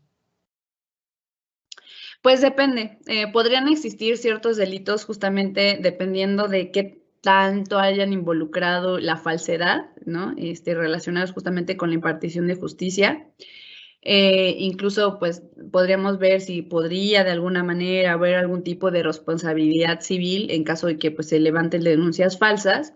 Y en el caso, por ejemplo, de las personas que sí fueron y ver cómo se involucraron, pues se estudia cada caso porque existen diferentes niveles de participación y coparticipación de los delitos. Entonces, el hecho de que ustedes no hayan difundido de manera directa no los exime de los delitos porque se tiene que investigar cuál fue su grado de participación y claro que también pueden ser penados. Gracias, maestra. Hace unos años tuve una experiencia en la cual intentaron hacer mal uso de unas fotos que le compartí a mi novio en ese momento. No existía la ley Olimpia. Mi pregunta es, ¿aún se podría hacer algo al respecto? ¿Prescribe este derecho? Tendremos que ver cómo justamente, o sea, si alguien ya hizo la difusión y, por ejemplo, si está la difusión, si el contenido todavía se encuentra en línea, o si no, porque, pues, o sea, digamos que los delitos en sí, pues sí tienen un término, normalmente, pues, de 1 o 2 años. Entonces, tendríamos que revisar como qué tipo de delito fue, hace cuánto tiempo fue, incluso el tema de si era menor de edad o no era menor de edad. Si sí se difundió y el contenido sigue en línea, entonces se está cometiendo el delito de la ley Olimpia y entonces digamos que nosotras consideramos que este delito se llama delito continuado y hasta que no se elimine este contenido se sigue cometiendo el delito.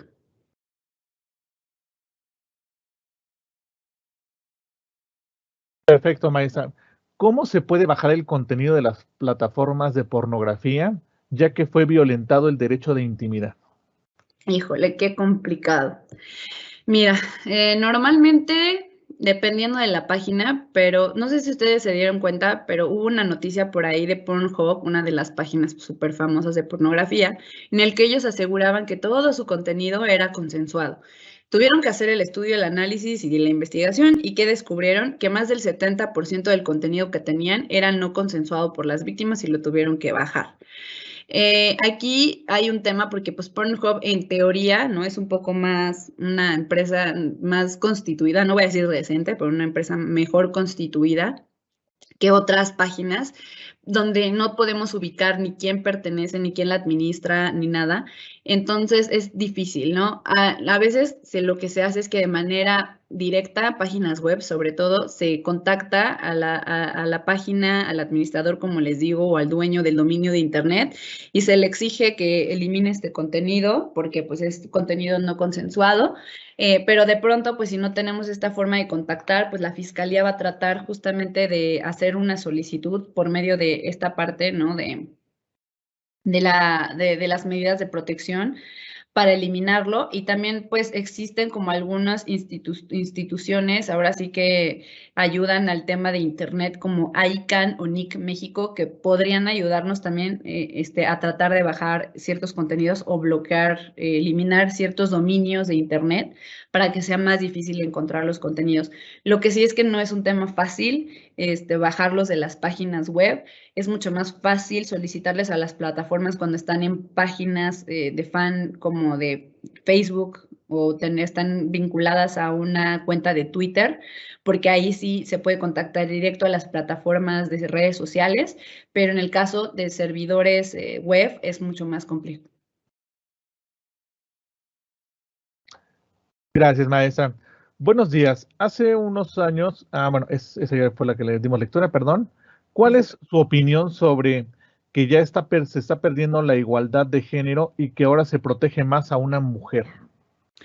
Pues mi opinión es que no sé a qué se refiere con que ahora se protege más a la mujer. En realidad lo que se está tratando de hacer es emparejar el piso. Entonces, si pareciera que por un lado están dando más derechos a la mujer, es porque las mujeres somos asesinadas en este país por lo menos 10 mujeres diariamente, es porque al menos más del 50% de las mujeres hemos sufrido algún tipo de ataque sexual en algún momento de nuestra vida, es porque existe desigualdad en el tema económico, se le paga más a los hombres en los mismos roles que las mujeres, el tema incluso de impunidad en la parte sexual es enorme, o sea, casi se nos pide que vayamos acabando de ser violadas con los golpes y si se puede, que el agresor no haya utilizado condón para que realmente se pueda probar que había sido una persona. El tema de la violencia económica también es mucho más grave. Entonces, realmente no... ¿Qué opino? Pues opino que si me puede dar ejemplos de en qué casos las mujeres están siendo más protegidas que los hombres, pues le agradecería mucho porque hasta ahora yo no lo veo. Es más, yo diría que todavía falta muchísima más protección a las mujeres. Gracias, maestra, por lo que nos comenta. ¿Qué porcentaje de las activistas han sido violentadas físicamente? Una disculpita, realmente, ¿cuánto porcentaje de las mujeres activistas han sido violentadas físicamente? No tengo el dato.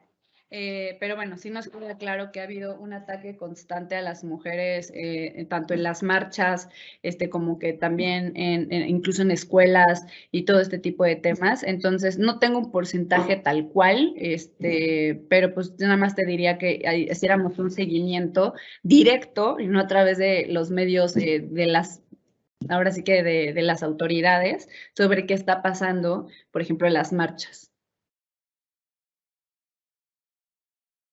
Gracias, maestra. También nos hacen llegar qué tipo de pruebas puedo usar para hacer valer la ley Olimpia. Les decía que realmente vamos a hacer lo que se requiere muchísimo es que la autoridad tenga ahora sí que contacto directo con los contenidos que han sido difundidos o incluso no para la ley Olimpia, pero para las amenazas, por ejemplo, los mensajes, llamadas, etcétera, por lo cual ustedes están recibiendo pues las amenazas. Las screenshots directamente impresas no sirven casi de nada. Normalmente ayuda más que lleven el screenshot con su celular y que de esa manera, como les digo, las policías puedan extraer esa información porque hay algunos datos que se quedan guardados por ahí en las screenshots que pueden ayudar a una investigación. Pero recuerden que existe eso que se llama el principio de presunción de inocencia o el derecho a presunción de inocencia y que el ministerio tiene que probar más allá de la duda razonable que una persona pues cometió el delito, etcétera. Entonces es bien difícil, bien complicado, porque pues aquí ya justamente en el sistema acusatorio lo que dice es como una persona es inocente hasta que se pruebe lo contrario. Entonces es bastante complejo porque, pues sí, necesitan contacto directo con el contenido original. Normalmente lo que se le hace es llevar las URLs, como les digo, decirles cuáles son los perfiles exactos donde están siendo violentadas y de esa manera la policía cibernética acceda directamente a esos perfiles y los revise y como les digo, pues haga una fotografía forense de ese contenido para poder después llevarlo a juicio. Entonces, por favor, nada más, si ustedes son víctimas de estos delitos, yo sé que pues la primera reacción sería eliminar y bloquear, pero si ustedes estarían pensando en una probable denuncia, esto digamos es contraproducente.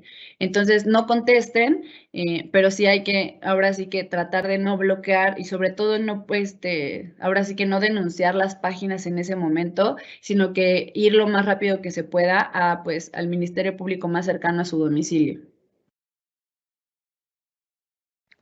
Muchas gracias, maestra.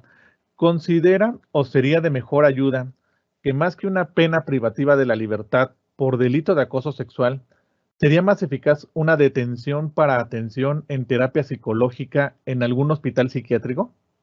Qué difícil, porque esto tiene que ver con, pues justamente, ¿no? El tema de criminología y todo.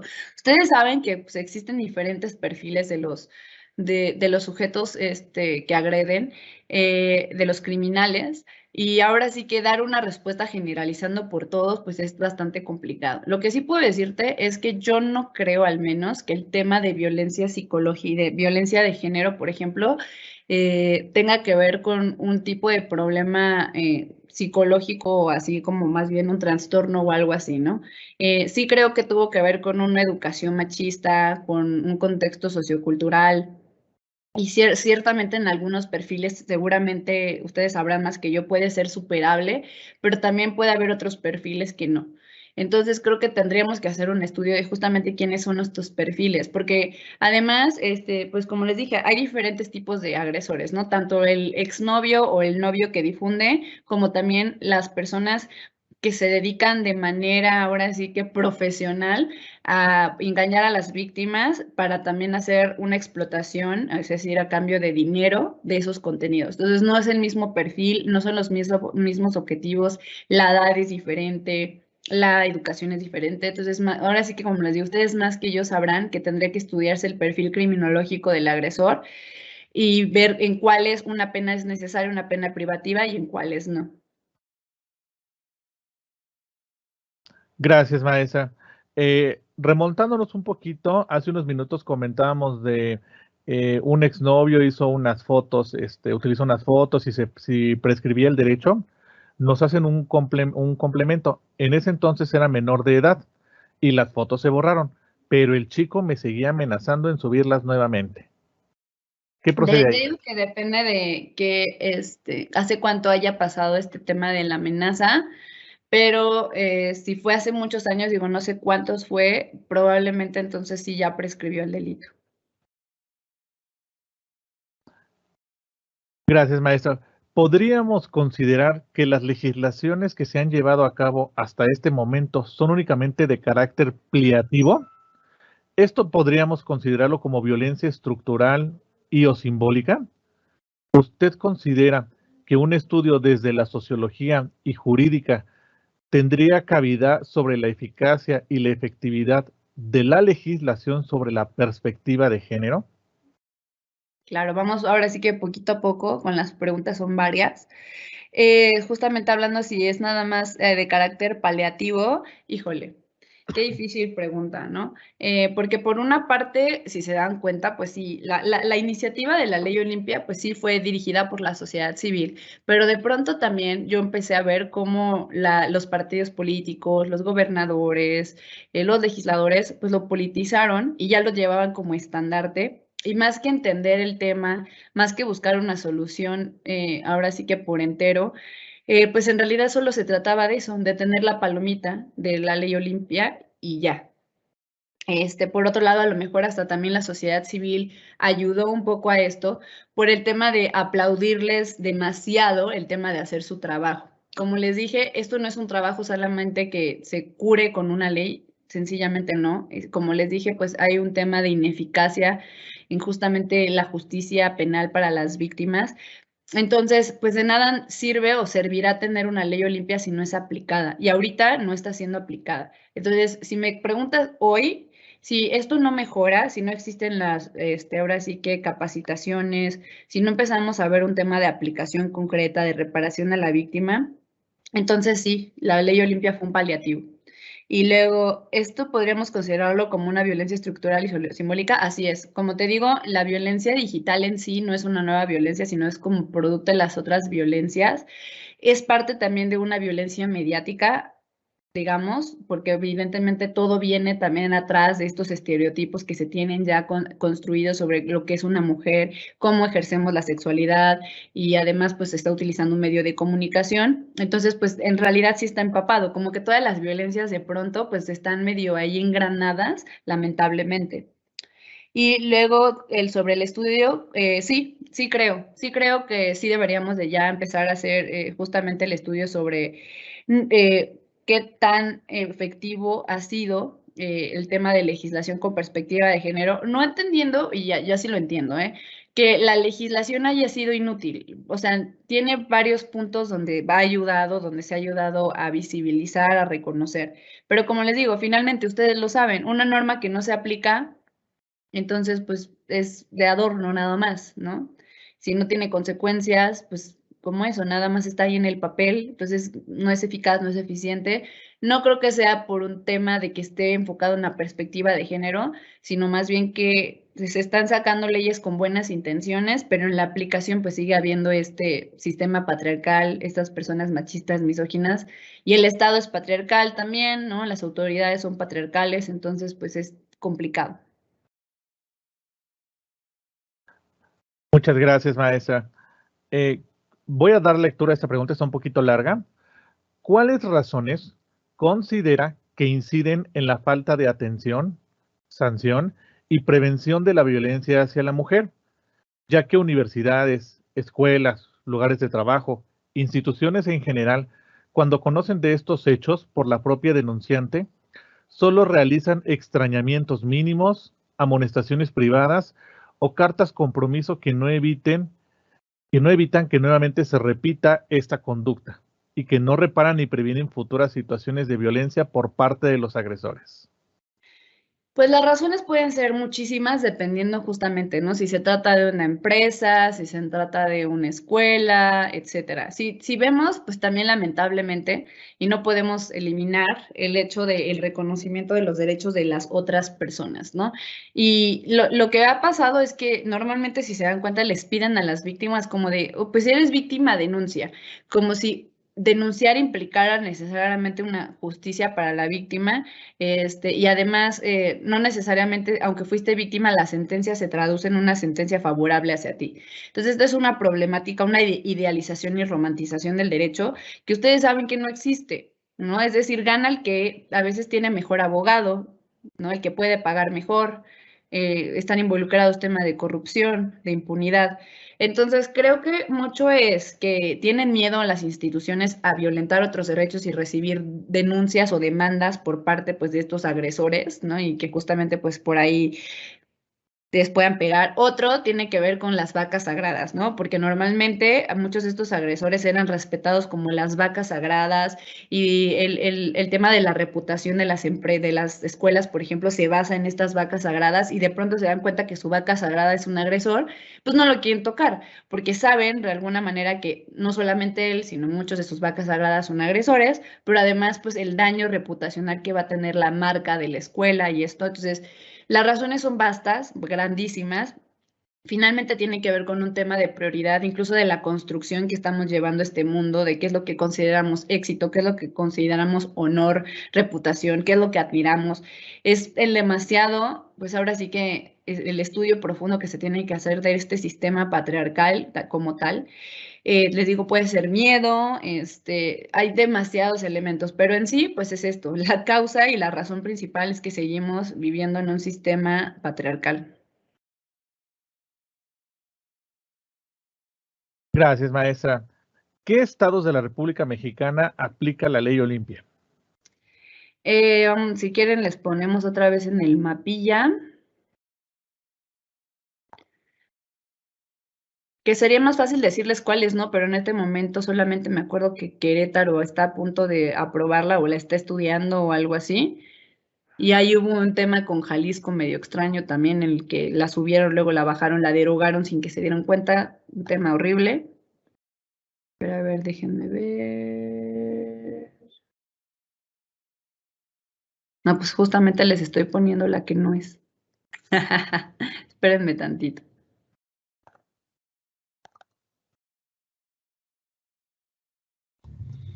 Maestra, pues en lo que la encuentra le quiero comentar que realmente todo lo que nos ha compartido el día de hoy es de tema profundo y de mucho interés para nuestra comunidad.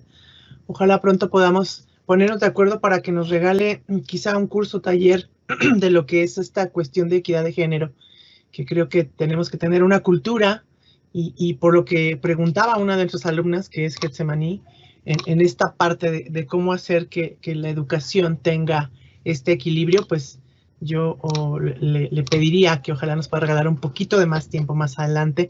Ahorita pues ya nos está consumiendo el tiempo, no sé cuántas preguntas nos falten, maestro Francisco, para ya estar cerrando, ya casi se nos acaba la franja.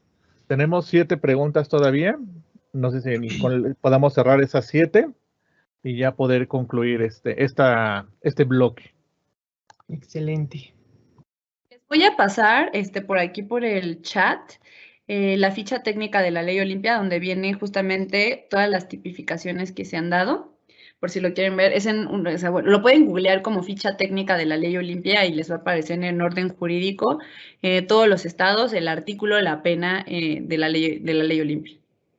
Perfecto, maestra, lo comparto con la audiencia. En este momento se los pongo, jóvenes, en el chat justamente de nuestra audiencia. Aquí está ya. Espero lo puedan visualizar. Ya se los compartí, maestra. Muchísimas gracias. ¿Les parece si damos lectura a las 7 que teníamos para poder concluir, maestras?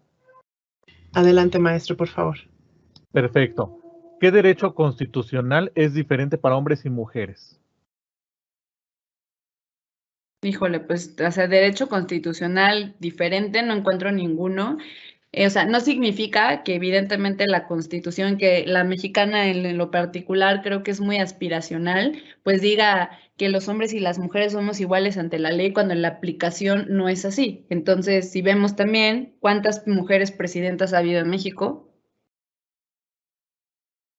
En México tenemos, en la Ciudad de México apenas una alcaldesa. Entonces, creo que por ahí tienen que estar analizando. No es que en el papel diga o no que somos iguales, sino cómo lo estamos viviendo en realidad.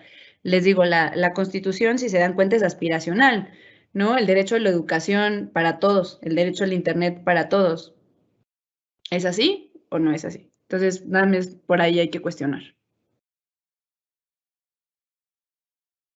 Perfecto, maestra. Actualmente en la familia, quien educa generalmente a los hijos, y si es la madre, ¿no estará fomentando el machismo? En realidad sí, o sea, no, digo, cada caso es específico, cada caso es especial, pero imagínense, cuando las mujeres hemos vivido constantemente también en un sistema patriarcal donde pues sí se nos han metido ideas desde pequeñas, ¿no? De lo que significa ser esposa, lo que significa ser madre, lo que significa tener un hijo hombre, por ejemplo.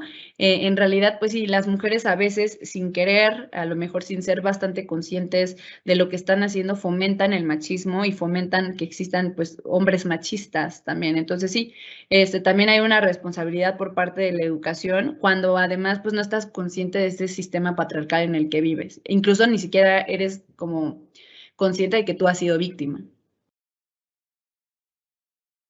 Gracias, maestra.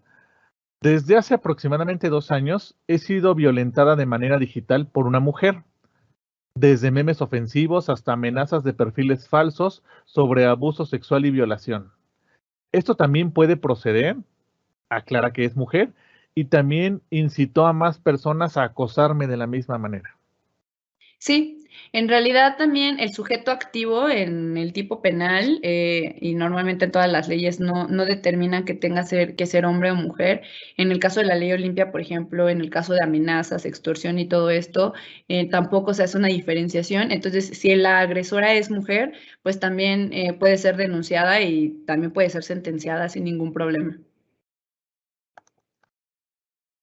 Gracias, maestra. Si bien es cierto que la Ley Olimpia ya fue publicada, quisiéramos saber si en el Estado de México ya ha sido aprobada. Ay, qué hermoso, porque en el Estado de México fue todo una problemática. El Estado de México tiene una de las redacciones de la Ley Olimpia más peorcitas, ¿no? De todos los estados de la República, pero bueno, ahí está, y ya fue publicada. me parece que desde hace 2 años, o un poquito más de 2 años. Lo que han estado haciendo, hay por un diputado que se anda queriendo colgar y decir que no estaba la ley Olimpia reconocida, pero sí, ya está tipificada, la verdad, desde hace varios años. Lo que tal vez promuevan sean reformas que, pues, si son correctas y mejoran el tipo penal, adelante, pero como tal, pues ya se encuentra justamente tipificada la violación a la intimidad sexual.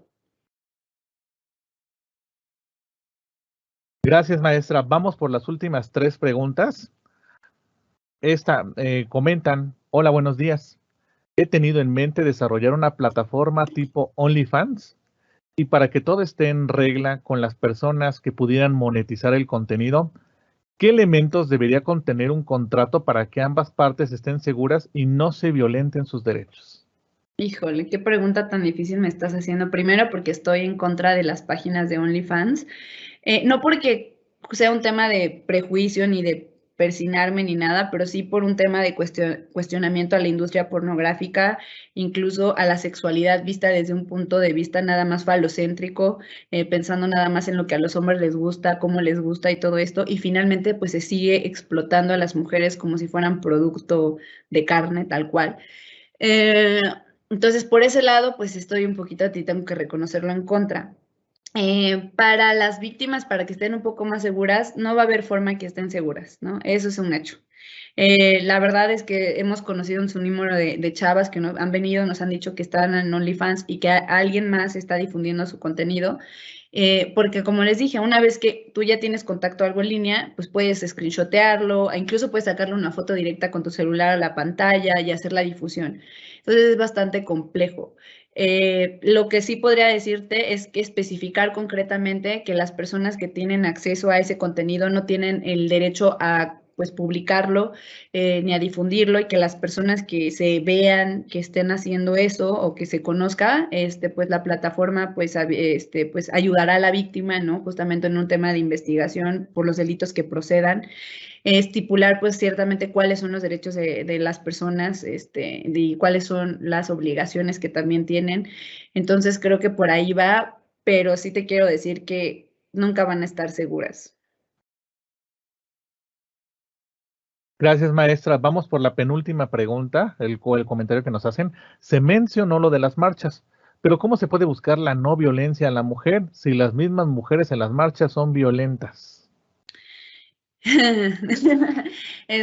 Híjole, yo he ido a muchísimas marchas y quiero decirte que el tema de la violencia en las marchas es bastante complejo, ¿no? Por una parte, porque existen y entendemos, hay grupos infiltrados por parte del gobierno que justamente lo que buscan es deslegitimar, bueno, quitarle como el apoyo ciudadano a la marcha feminista, y pues es mucho más fácil para ellos, y así lo hemos identificado. De hecho, hay muchas mujeres que van con un paliacate verde amarrado a mochilas negras para identificarse, y que nadie las conoce y que realmente pues nosotras no podemos cuestionar porque también tenemos miedo de estas personas, pero sabemos que ellas no son a veces parte de las marchas y que son solamente pues personas infiltradas.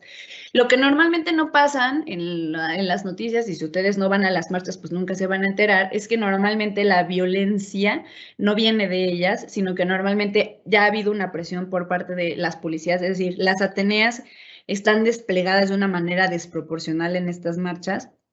Y pues justamente incluso hay hombres infiltrados de las policías que están aventando piedras, están insultando a las mujeres, y cuando hay una reacción, entonces es cuando graban.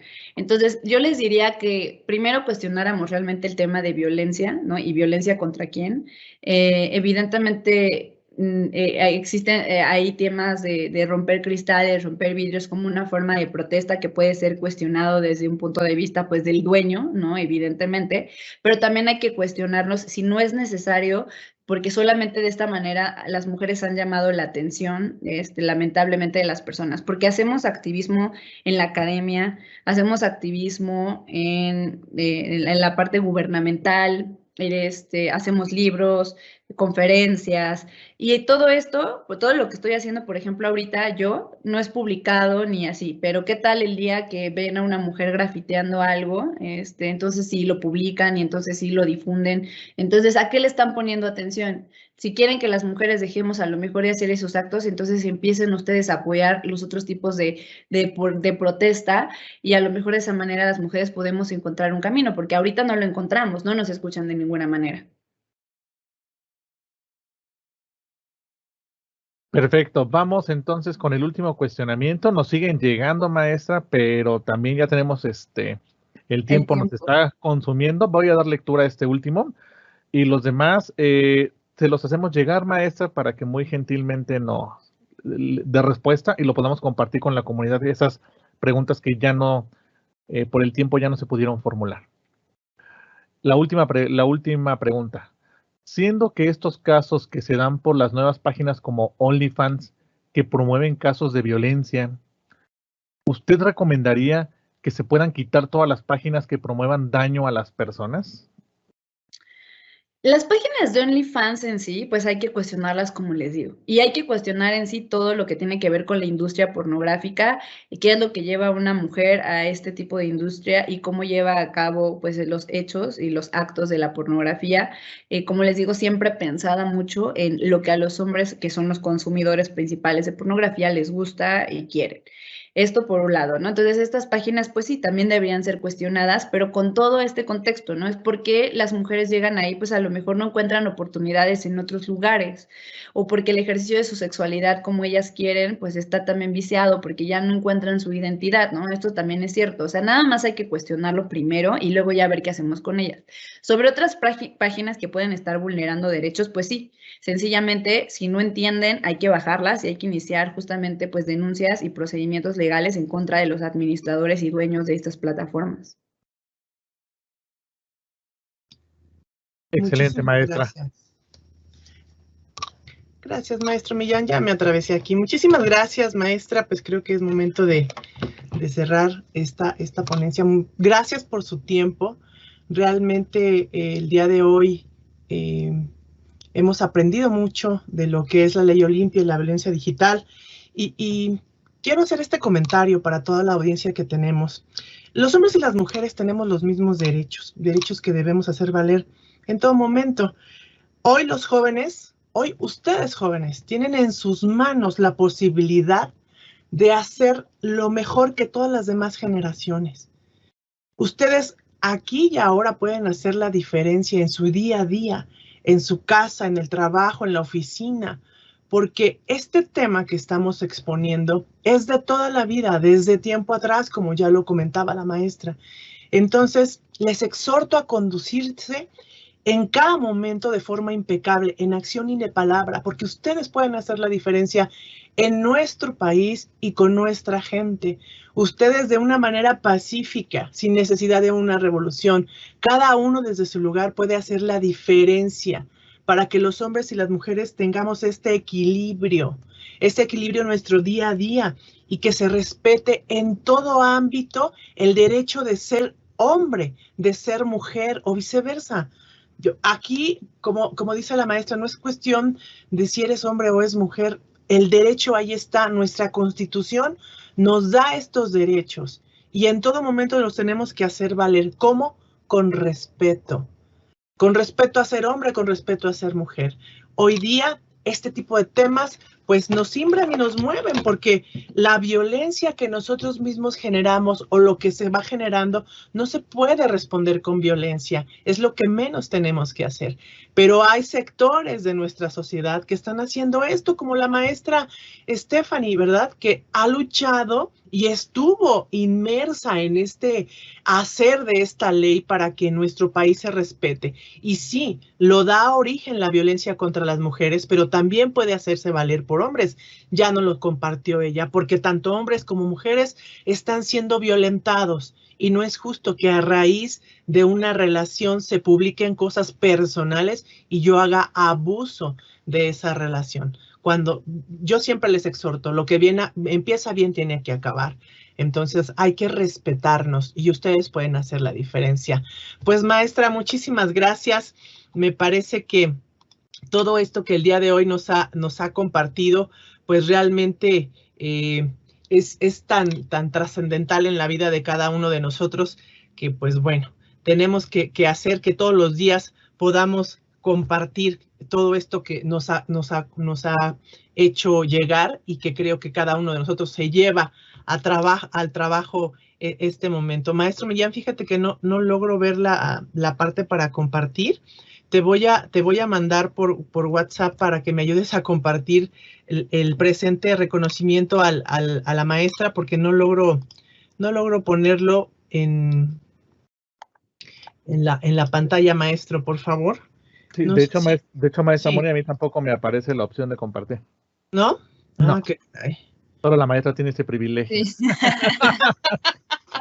Ok, maestra, pues lo haré verbal y se lo hago llegar de manera electrónica, maestra. Pues a nombre de la Universidad Tecnológica de México, otorgo el presente reconocimiento a la licenciada Leticia Stephanie Enríquez Valerio por su participación en la magna conferencia Ley Olimpia y Violencia Digital en vía Teams en su modalidad evento en vivo. Ciencia y Técnica con Humanismo, Ciudad de México, 5 de agosto del año 2021. Maestra Mónica Ramírez Morales, directora académica de las licenciaturas en Derecho y Criminología Campus Sur. Muchísimas gracias, maestra, por este tiempo compartido con nuestra comunidad. Jóvenes, excelente día. Maestro, por favor, comparte la liga de la asistencia para que nos puedan ayudar con su asistencia. Maestra, muchísimas gracias por este momento que realmente nos hizo aprender y créame que hemos recibido muy buenos comentarios de todo lo compartido. Gracias, maestra. Un fuerte abrazo a la distancia y bendiciones y siga trabajando porque mujeres como usted, jóvenes, están haciendo la diferencia en nuestro amado país. Muchas gracias, maestra Stephanie.